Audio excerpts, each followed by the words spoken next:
नमस्कार दोस्तों, मेरा नाम अंकित शुक्ला है। और जैसा कि आपको पता है कि एनटीपीसी 2023 का रिक्रूटमेंट आ चुका है थ्रू गेट 2023। और नंबर ऑफ़ वैकेंसीज़ आप लोगों ने नोटिफिकेशन में देखा होगा कि काफ़ी अच्छा खासा है। तो जो लोगों को भी लगता है कि मेरा हो पाएगा कि या नहीं, वो प्रीवियस ईयर कट ऑफ्स एक बार देख लीजिएगा। और लगभग लगभग जो प्रोसेस है बिना इंटरव्यू के है, तो डायरेक्ट रिक्रूटमेंट ही होगा। लिस्ट निकलती हैं, ठीक है। और बाकी जो भी डिटेलिंग है वो हम लोग जो है स्लाइड में देखेंगे। और मैं ऑलरेडी 1.5 ईयर्स काम कर चुका हूँ एनटीपीसी में। तो जो भी मेरा एक्सपीरियंस है विद फ़ोटोज़ एंड क्या पर्क्स एंड बेनिफिट्स मिलता है, वो सब कुछ मैं जो है इस वीडियो में आप लोगों को डिटेल में बताऊँगा, ठीक है। और यदि आपको कोई भी क्वेरी हो तो आप मुझे कमेंट सेक्शन में पूछ सकते हैं, या फिर मेरा इंस्टाग्राम आईडी मैंने दिया है, वहाँ पे आप पूछ सकते हैं बेझिझक। All right, let's get to the slide. तो क्या क्या टॉपिक्स इस वीडियो में मैं कवर करूँगा, पहले तो जॉइनिंग प्रोसेस, फिर उसके बाद ट्रेनिंग, फिर उसके बाद work profile, salary structure, township और अदर बेनिफिट्स। तो एक एक करके हम लोग देखते हैं। तो जॉइनिंग प्रोसेस में आपको जो है 3 से 4 लिस्ट आएंगी। फर्स्ट लिस्ट में यदि नाम नहीं आता है तो don't worry, may be second list, may be third list, may be fourth list. Number of vacancy से ज़्यादा कई बार बुला ले रहे हैं। मतलब मान लीजिए कि अगर 120 वैकेंसी है तो they are calling up to 300 to 400। मान लीजिए कि आप जनरल कैटेगरी में भी लाई कर रहे हैं, still you will have a good number of chance, ठीक है। लास्ट ईयर ऐसा ही कुछ हुआ था कि जितना वैकेंसी था उससे ज़्यादा, मान लीजिए कि जनरल का 50 वैकेंसी था तो they called up to 150 rank, ठीक है। वो फर्स्ट लिस्ट का मैं बात कर रहा हूँ, सब्सिक्वेंट लिस्ट में और ज़्यादा आएगा। सेकंड चीज़ कि कॉल लेटर में आपका मेंशन रहेगा लोकेशन और डेट। 10 से 12 दिन के अंदर आपको ज्वाइनिंग करने का समय मिलता है। और उसके बाद जो है जो लोकेशन रहेगा वो ट्रेनिंग का अलग रहता है, और परमानेंट पोस्टिंग जो है ना, 4 महीने बाद जो क्लासरूम ट्रेनिंग जब ख़त्म हो जाएगी उसके बाद आपका परमानेंट पोस्टिंग आ जाएगा, ठीक है। जो ऑन जॉब ट्रेनिंग रहेगा मोस्ट लाइकली वहीं पे आपका परमानेंट पोस्टिंग भी होगा। उसके बाद जो है ड्यूरिंग ट्रेनिंग, सबसे पहले आप जैसे ही ज्वाइनिंग प्रोसेस में जाएंगे तो वो पर्टिकुलर लोकेशन में आपका डॉक्यूमेंट वेरिफिकेशन होगा और उसके बाद मेडिकल टेस्ट होगा। तो अब आ जाते हैं ट्रेनिंग स्लाइड पे। तो ट्रेनिंग में आप जैसे कि फ़ोटो में देख सकते हैं हमारे जो GMRLI हैं, RLI रीजनल लर्निंग इंस्टीट्यूट, आपको जो है पर्टिकुलर RLI कहाँ पे अलॉट हुआ है वो आपके कॉल लेटर में लिखा रहेगा। जैसे मेरा RLI सीपत था और सीपत में मेरी ट्रेनिंग हुई थी, तो काफ़ी जो है कंडीसिव इन्वायरमेंट था और हम लोग जो है काफ़ी एंजॉय किए ट्रेनिंग प्रोसेस को। और उसमें जो है इनिशियल फेज़ में सबसे पहले पावर प्लांट फैमिलराइजेशन होगा, फिर उसके बाद सिमुलेटर ट्रेनिंग रहेगा, PMI ट्रेनिंग रहेगा, NPTI। ये जो है ऑर्डर ऑफ सिमुलेटर, PMI और NPTI का मे बी वेरी हो सकता है।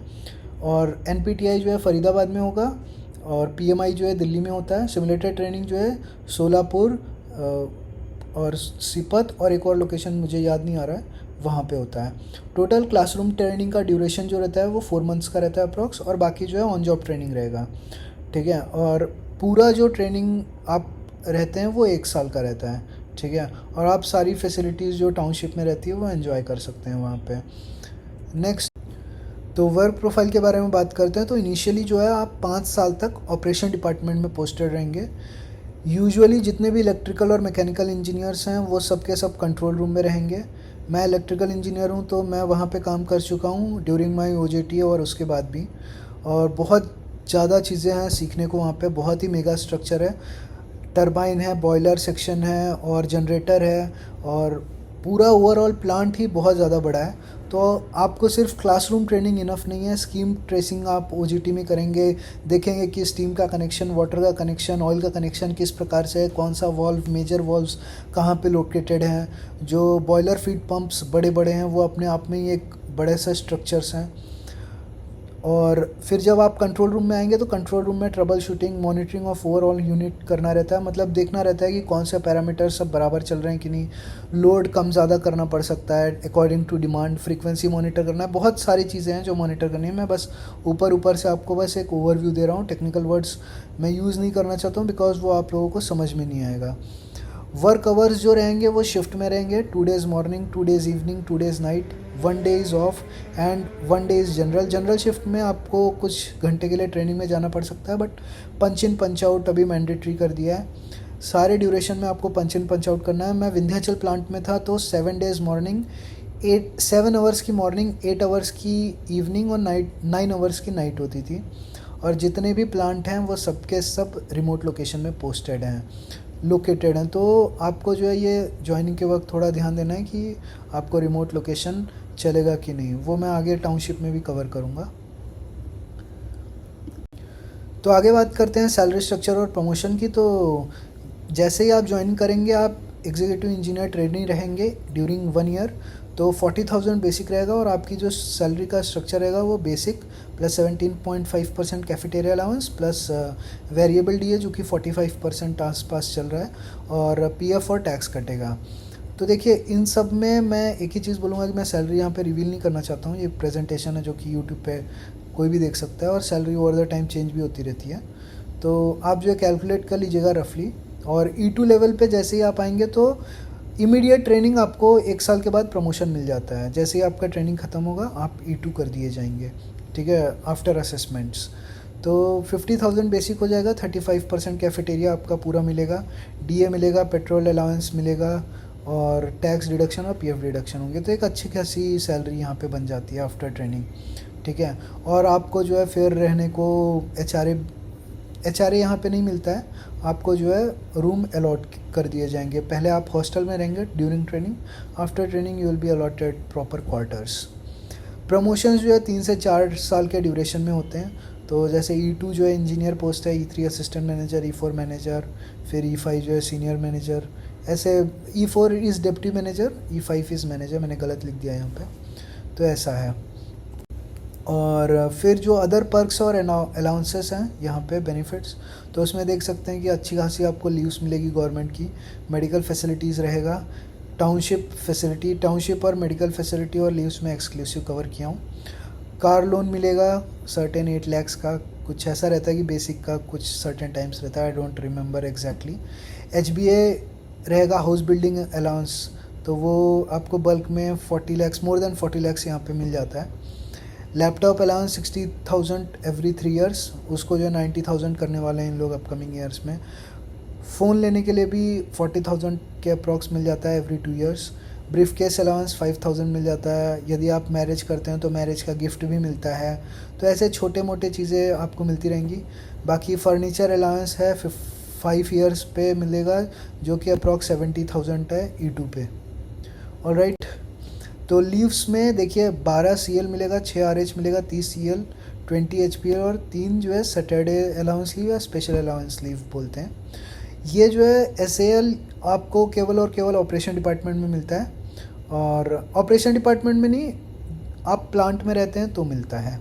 यदि आपका पोस्टिंग रीजनल हेडक्वार्टर या फिर दिल्ली में हुआ है तो आपको नहीं मिलेगा ये सैटरडे अलाउंस या स्पेशल अलाउंस लीव। और बाकी जो है हाफ पे लीव 20 रहेगा, 30 अर्नड लीव रहेगा, 6 RH रहेगा, तो एक अच्छा खासा अमाउंट में आपको लीव्स है। इसमें मैंने 8 नेशनल हॉलीडेज़ इंक्लूड नहीं किए हैं। नेक्स्ट मेडिकल बेनिफिट्स, तो मेडिकल बेनिफिट्स में आपको जो है अनलिमिटेड मेडिकल बेनिफिट्स हैं यहाँ पे, ये बेस्ट पार्ट है NTPC का, ONGC का, IOCL का, तो मुझे काफ़ी सही लगा था ये। और जो कवरेज है आपका मेडिकल का वो आपके पेरेंट्स के लिए है, खुद के लिए है, यदि पेरेंट्स और इन-लॉज में आपको ऑप्शन मिलता है चूज़ करने को, और आपके स्पाउस के लिए है, चिल्ड्रन के लिए है, 2 चिल्ड्रन के लिए। और NTPC का खुद का हॉस्पिटल है, तो वहाँ पे भी आप लोग दिखा सकते हैं, फ्री ऑफ कॉस्ट ट्रीटमेंट हो जाता है। एनपैनल्ड हॉस्पिटल्स भी कई सारे हैं NTPC के, जो कि टॉप नॉच इंडिया के हॉस्पिटल्स हैं, और वहाँ पे भी आप खुद को दिखा सकते हैं। और यदि आप एनपैनल्ड हॉस्पिटल में नहीं जाते हैं, मान लीजिए कि आपने सर्टेन अमाउंट दे दिया है OPD में, तो आप जो है उसको रिम्बर्स करवा सकते हैं, ठीक है। तो टाउनशिप के बारे में बात करते हैं, तो टाउनशिप जो है बहुत ही एक्सक्लूसिव फीचर है NTPC का। ये आपको जो है अदर PSUs में शायद देखने को ना मिले, PGCIL, ONGC में ये जो है टाउनशिप वाली फीचर नहीं है। कॉलोनी मिल जाएगी वहाँ पे, बट टाउनशिप नहीं मिलेगा, ठीक है, बिकॉज टाउनशिप में यहाँ पे सैलॉन, SBI बैंक और अदर बैंक्स और शॉपिंग कॉम्प्लेक्स, ये सब कुछ अवेलेबल है। मतलब ये पूरे लिस्ट में मैं 2-3 चीज़ें भूल गया हूँ, जैसे कि टेम्पल्स, चर्च, बच्चों के लिए स्कूल्स और अदर जो एमिनिटीज़ है, स्केटिंग ग्राउंड, स्विमिंग पूल और थिएटर, ये सब भी अवेलेबल है। और देखिए, यदि आप टाउनशिप में रहते हैं तो आपको एच नहीं मिलेगा, क्वार्टर मिल जाएगा आपको 2 से 3 BHK का at E2 level immediately after training, और ड्यूरिंग ट्रेनिंग आपको हॉस्टल अलॉट रहेगा। टाउनशिप पे मैंने वीडियो बनाई है, वो वीडियो आप जाके देख लीजिएगा, मेरे चैनल पे अवेलेबल है। और जो भी मतलब गार्डन जो है ना, ऐसा नहीं है कि एक आध गार्डन है, ठीक है, पूरे टाउनशिप में 3-4 बड़े बड़े और बहुत ही सुंदर और वेल मेंटेन्ड गार्डन मिल जाएंगे। ये जो है मैंने फ़ोटो क्लब हाउस के बाहर का ही लगाया है, यहाँ पे सीपत टाउनशिप के बाहर का है, मतलब गजब का है एकदम जो ओवरऑल टाउनशिप है। और काफ़ी सुंदर सड़क, और जो मेंटेनेंस लेवल है वो नेक्स्ट लेवल का इन लोग ने किया है, ठीक है। रिजर्वायर जो है वो तो पानी लेने के लिए प्लांट में यूज़ होता है, बट जैसे मैं सीपत में था तो वहाँ पे open to everyone whoever living in township, तो सबके लिए वो ओपन एक्सेसिबल था, ठीक है। और बाकी जो है स्पोर्ट्स एमिनिटीज़ लाजवाब है, आपको जो है हर स्पोर्ट्स मिल जाएगा खेलने के लिए। यदि आप स्पोर्ट्स एंथुसियास्ट हैं तो आपको जन्नत है वो, एक प्रकार से समझ लीजिए। सभी बच्चों के लिए स्पोर्ट्स, हर गेम, ऐसा कोई गेम नहीं है जो छूट जाएगा। Chess, carrom, table tennis, badminton, cricket, football, volleyball, basketball, lawn tennis, every sports you take name and it is available in NTPC। आपको जो है काफ़ी मज़ा आएगा, ठीक है। और क्लब हाउस में 2-3 क्लब हाउस है, जैसे विंध्याचल प्लांट में भी था तो 2 क्लब हाउस थे, सीपत में भी 2 क्लब हाउस था। आपको जो है multiple badminton courts, multiple lawn tennis courts मिल जाएंगे उसके अंदर। जो इवेंट्स होते हैं VIP लॉन्च टाइप का बना रहता है क्लब हाउस में, यदि आप छोटा सा इन हाउस पार्टी देना चाहते हैं अपने फ्रेंड्स और क्लोज्ड वंस को, तो वो सब अवेलेबल रहता है। और जो बड़े बड़े जो भी फेस्टिवल गैदरिंग भी बहुत गजब का रहता है। 2-3 NTPC के खुद के उत्सव होते हैं तो वो भी होंगे गार्डन में, काफ़ी अच्छा सजावट रहता है। हर फेस्टिवल जो है एकदम खुल के और ज़ोरदार तरीके से, धमाकेदार तरीके से मनाया जाता है। और जो स्पोर्ट्स इवेंट्स हैं वो हर महीने कंडक्ट होते रहते हैं, जैसे कि किसी मंथ NTPC का क्रिकेट प्रीमियर लीग हो जाएगा, या फिर फुटबॉल का इवेंट हो जाएगा, या फिर बैडमिंटन टूर्नामेंट, ये सब जो है रूटीन वे में चलते रहते हैं, ठीक है। शॉपिंग कॉम्प्लेक्स अवेलेबल रहता है, तो आपको कोई दिक्कत नहीं होगा शॉपिंग से रिलेटेड, ठीक है। तो ये सब चीज़ें हैं, और दैट्स ऑल। यदि आपको कोई भी क्वेरी हो तो आप मुझसे कांटेक्ट कर सकते हैं इंस्टाग्राम पे। तो दैट्स ऑल दोस्तों, थैंक यू वेरी मच। और ये सब मैंने कुछ वीडियो फ़ोटोज़ डाल के रखे हैं यहाँ पे, ये मैंने खुद ही लिया था NTPC टाउनशिप के। तो I hope you will enjoy. Alright, all the best.